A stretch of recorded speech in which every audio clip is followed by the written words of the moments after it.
Hello mga idol! Maayong adlaw sa tanan. No? Bisag way adlaw ang gawas-gawas diri sa mua. Pila ka adlaw na.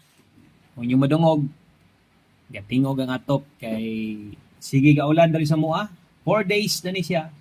Way hunong ulan. Anay mga lugar ang gipangbahaan na. No? Itong mga labi na to sa Davao region.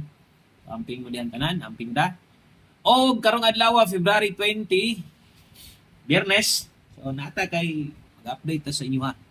Maghatag ta sa to ang bag-ong bagdo class to o makagawas mo diha sa inyo ha or kung may open nga mga tayaanan, Fronton outlet baka diha kanang mga gapalasto. Taya lang mo, abay gihapon mo sa ligi gihapon atong ginahatag diri bagdo class to, okay?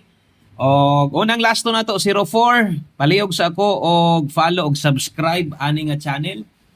Dayon basig pwede ta kahangyo og isa ka share sa inyo, i-share na lang sad, may na lang makita madungog sad sa uban.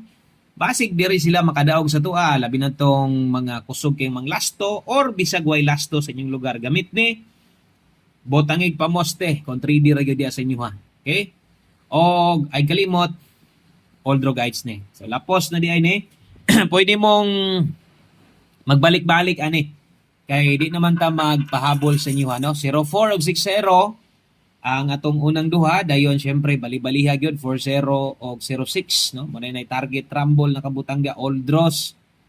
Unya lapos 2 PM, 5 PM ug 9 PM draw. 84 ang sunod nato dayon mag-last combination last number na ta. Nindot gid pud hinong kining last to nato karon.